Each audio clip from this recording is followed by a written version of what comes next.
Welcome back to the Reboot Era, the podcast where we deep dive into stories of resilience, reinvention, and today, entrepreneurship after job loss. Before we dive in, a quick heads up for job seekers. I've partnered with JobHire.ai, a platform that will apply to jobs for you, even while you're sleeping.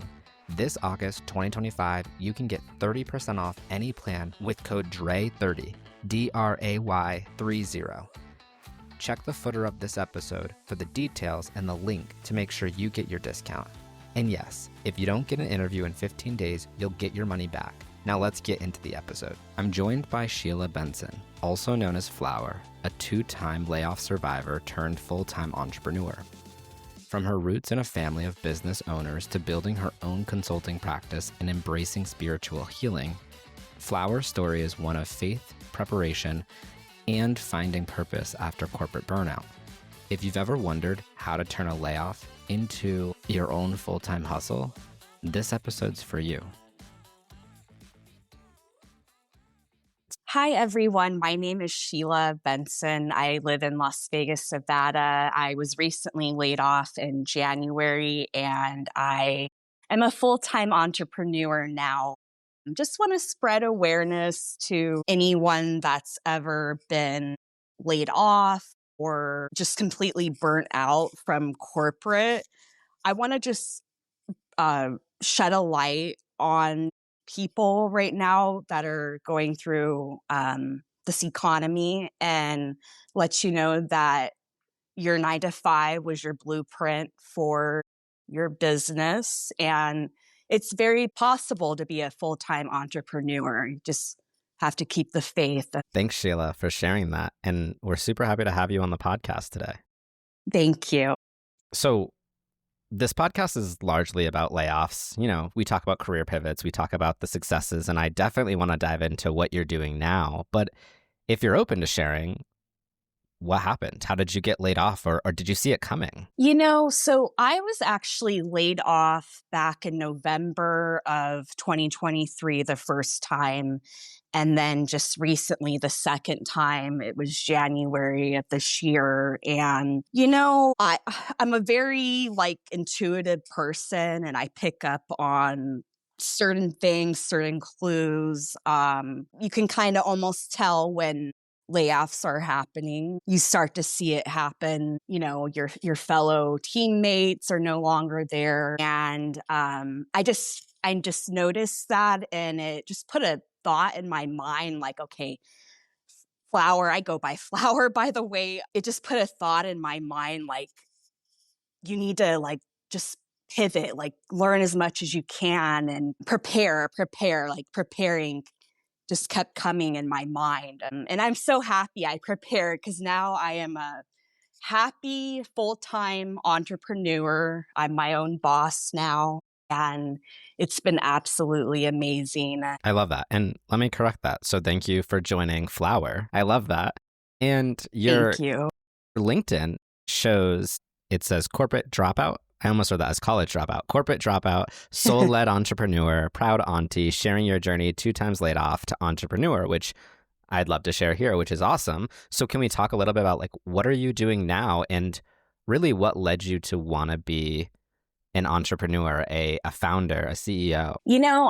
I will start from the very beginning of time. I come from a bloodline of entrepreneurs. I remember seeing my mom and my uncle running a business. I was faxing at age 5, so it's in my blood. I kind of always wanted to be my own boss.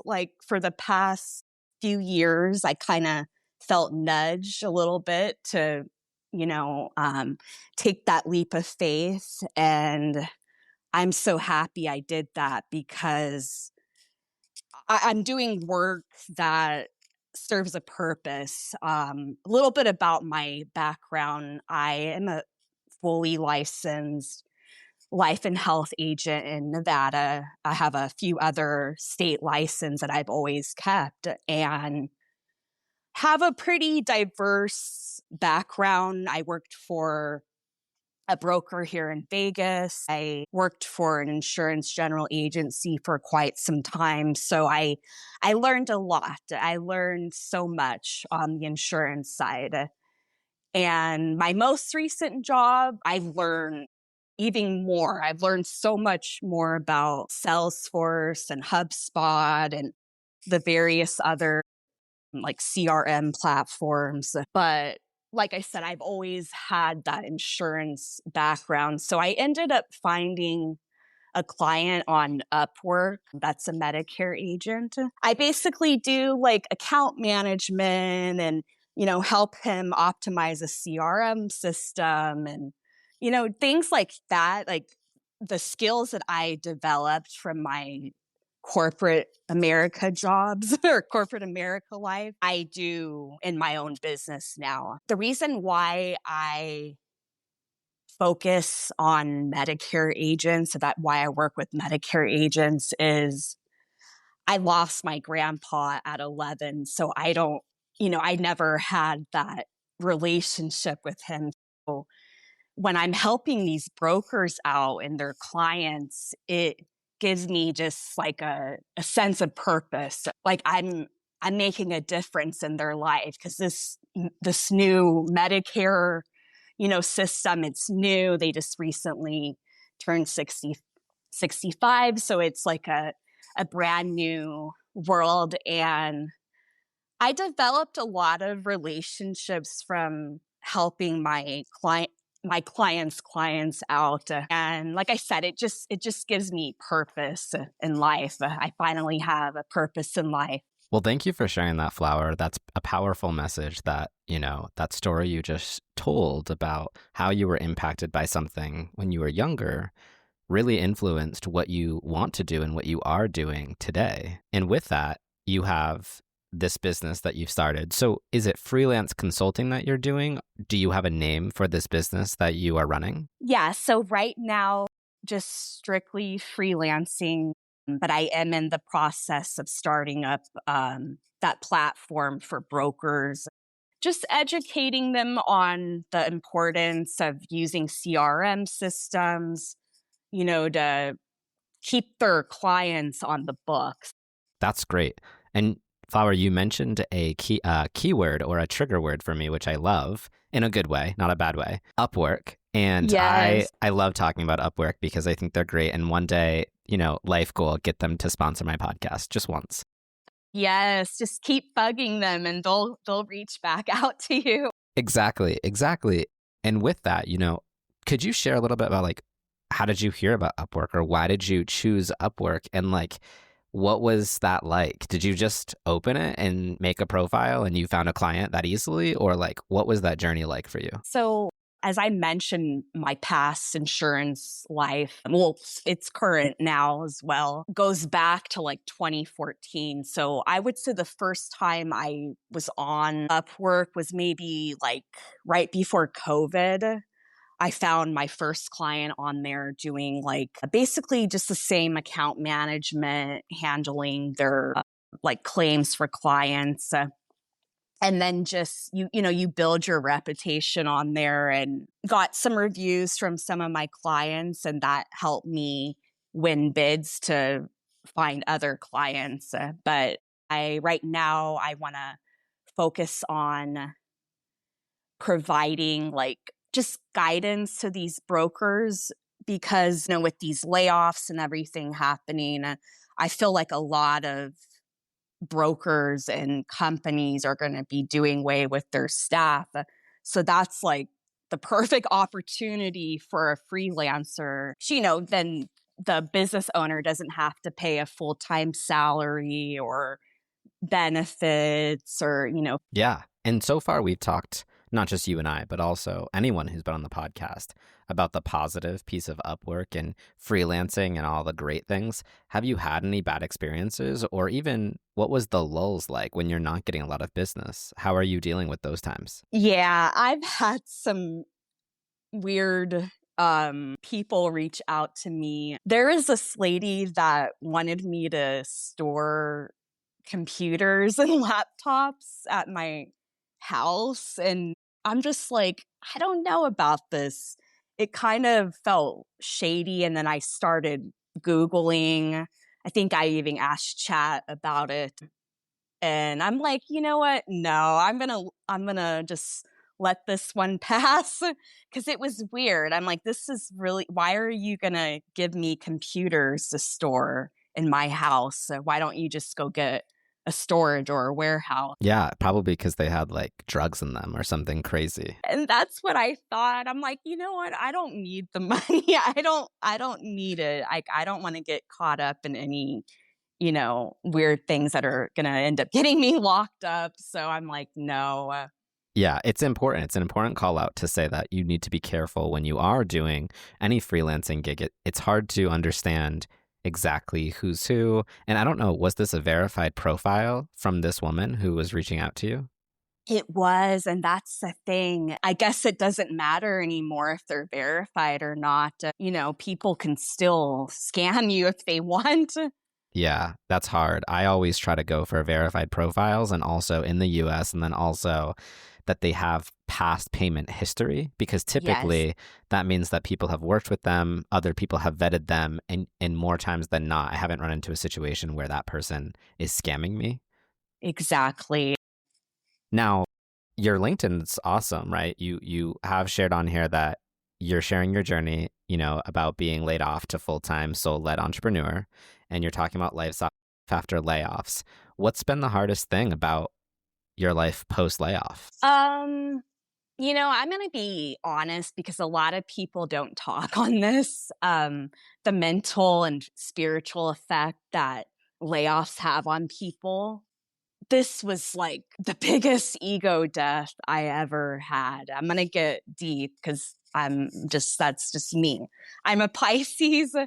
Um, and it's like it rips away your like worth and your confidence. You're worrying about money. How am I going to pay my bills? What's going to happen when, the unemployment is done? It's a lot to deal with. And I noticed that on LinkedIn, I only see people talk about the economic part of a layoff or, the income, not having that income.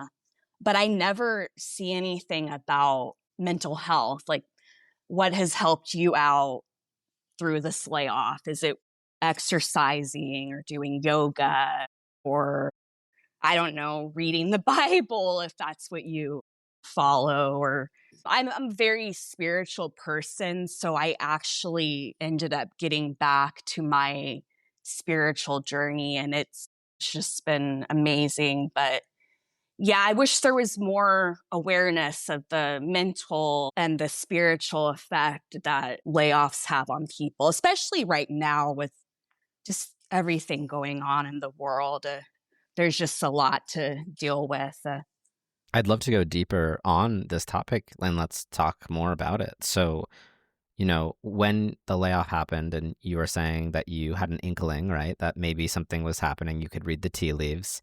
You eventually got to a place where the day came, you got laid off, and what? Did you spiral into a dark hole? Did you not leave bed for 3 weeks? Like, how did you handle this? This was actually like the fire I needed lit under me because it forced me to like, okay, flower, like, okay, it's time to do this shit. Sorry to cuss, but it's like, come on, like this is a wake up call. Like you have to figure something out. And when you're having a bad day, what do you do? Do you go for a walk? Do you meditate? I'm not sure exactly what spiritual journey you're going on, but if you could share more about that for anyone who might resonate with it. So I am actually certified in Reiki and I'm learning sound healing right now. So I just tap back into the chakras and um just healing them, playing my sound bowls. I've been exercising every day. I'm so proud of myself. And um, I reward myself after the month's over. So if I go to the gym every day, I will treat myself to a massage at the end of the month. So that's really helped out. And like I said, working out, spending time with my niece. I love that little girl so much. How old is she? She's 2. Okay. And I'm assuming if you're spending time with her, you guys must be located pretty close to one another? Oh yeah, yeah. We have a new little tradition now that we started, where every other week we go to a coffee shop and, she gets her little coffee and I go with my mom and, we just spend time together. I'm showing her how to use Canva or like, sharing with her what I'm doing for a client. And she really likes it. I know she probably doesn't understand what's going on, but yeah, that's really brought me joy, just sharing what I know. She's going to start charging you and be like, hey, I deserve a cut of this if I'm doing Canva for you at 2 years I old. know, right? That's adorable. And, is she a coffee drinker? Can you give a 2-year-old coffee? I mean, I'm sure you can, but I wouldn't do it. But no, usually like steamed milk Okay. Nice. and a pastry. Yeah, You always yeah. have to get the pastry. I know, right? So, what about animals? Do you have any animals that you are currently hosting? Yeah, I have a dog. Her name's Pepper. She is a Staffordshire Terrier. I adopted her back in 2019. So she's my girl. We've been through 2 layoffs together. And she's like, just keep working hard, mom. Yeah, it's great. You can't see them here, but I have 2 dogs that are usually chilling on the bed behind me. People like to call attention to them. And with I don't want to say it wrong, you said Reiki? Reiki, yes, yes. Reiki and sound healing, sound chakra that you do? Sound healing. Yeah. So Reiki, in other words, is like energy healing.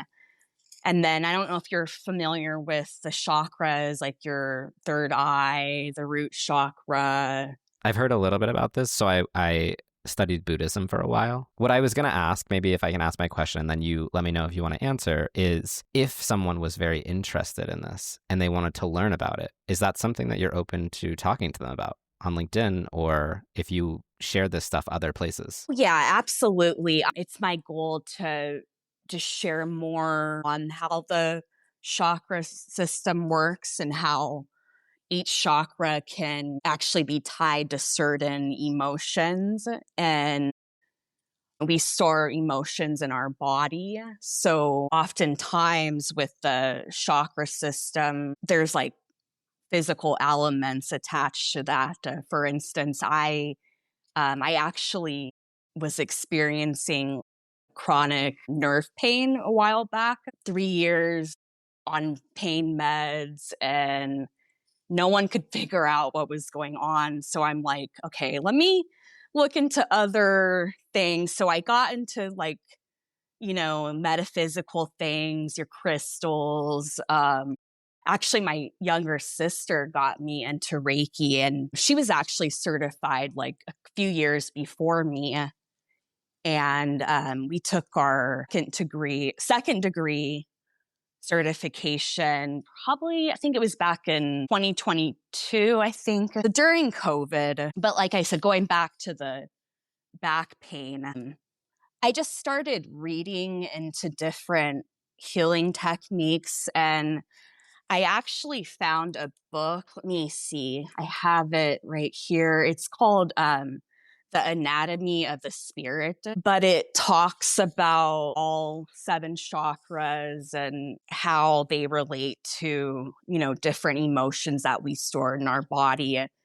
And I discovered that I was holding on to a lot of just trauma from my past. And so I just learned more about ways to heal the chakras and those emotions, doing a lot of like shadow work and different yoga positions. And then just recently getting into the sound healing, which is actually what I really want to focus more so on. If I had to, offer advice to people or people wanting guidance, I think it would be more sound healing right now. So if someone was interested just on like the chakra stuff, Is that book that you mentioned, is that a good recommendation? Oh my goodness. Yes, it's such a good book. Okay. It's Well, if you can send it to me on LinkedIn before, over the next week or so, when I do this episode, I can throw it in the show notes so that people can find it down below, that book linked. absolutely. I will send that to you. Great. And, I think the other takeaway here is that if anyone's interested in this topic, we won't beat a dead horse, but it sounds like Flower is definitely up to talking about this stuff all the time. So definitely reach out on LinkedIn. Is there other places they can find you? LinkedIn is good right now. Yeah, I'm working on my platform, like I said, but LinkedIn would be the best way to contact me. Great. That's awesome. So, what other things have you learned over the last 7 or so months of your layoff journey that you would want to talk about, that you would want to share with somebody who was listening to this and is going through maybe week one of their layoff, maybe year one of their layoff? Yeah, I actually want to start prior to the layoff and just empowering people to work on their own business, outside of their 9 to 5, like funding your own business with your 9 to 5 income, preparing for the layoffs because it's only going to get worse. No one here who's listening to the podcast, who's on the podcast, I don't think anyone's anti corporate, right? I mean, it's a great avenue and it makes you money and it can make you very happy and very wealthy in life. But there is power behind having multiple streams of income. And it sounds like the message you're trying to share with people is don't wait for tomorrow. Don't wait for next week. Get started Yeah, today. Get started earlier on how to generate multiple streams of income while you're working in your corporate job. exactly. Yeah. And now is like the perfect time to do that because there's so much information out there. We're in the technology age, the age of information. So there's so much out there. Like you can literally start a business with Chat GPT. You just have to kind of play with the prompts a little bit to get it figured out. But there's just so much out there, certificates people can take, or getting a license, or starting, I don't know, a body butter business. But just prepare, just have something just in case, something to fall back on. Yeah, I mean, it's valuable advice. And I think a lot of people hear the messaging of like, get started today. But it's for me, at least, when I think of that and I hear that, it's more of like, but what do I do first to get started? And is that something that you could share? Like, did you just get curious one day and go to Upwork, or were there other things that you tried before you found what was successful? So I guess I kind of was just called back to go to the insurance industry, just because of my background. So just leveraging that knowledge and then just leveraging what I learned in my past jobs, but also like integrating things that I'm passionate about. And I've always been passionate about serving the senior community. So when I found my clients and started working with them, like I said, it just gave me that purpose. So I guess just use the skills that you have, leverage that, but also find out like what are you passionate about? Is it helping kids? Is it educating people how to, you know, um, fly a kite, or just what makes your heart warm? What makes your heart warm? That's, to me, like that's how that's your passion, and that's how I feel every day when I'm helping the senior community out. Yeah, finding something that is your passion and then leveraging that and those skill sets you may have to make money that's passive income or a side hustle can really be helpful.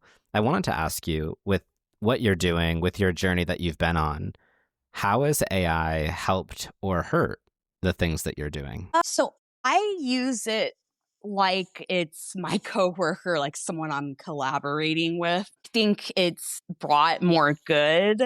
Obviously, you don't want to use AI to write your content, but it's brought good, like a lot of good for me because it's helped me get my thoughts figured out. Like it just gives me like that outline to, okay, you need to do this, you need to do that, you need to find a contract for your client or work on your logo or your branding. And honestly, you don't really need to hire a brand manager. You can go on Creative Market and find a logo on there. Yeah, I was talking with someone else recently about this exact thing, is that AI, it really can help a lot of people who are starting businesses out. Whether you're in the creative, I have brainstormed ideas phase, or you're in the actual like execution, primary execution of getting things started, AI can really help you compete in a market that a few years ago was so tough to get into. Yeah. If people are considering like starting their own little business, I definitely recommend checking it out.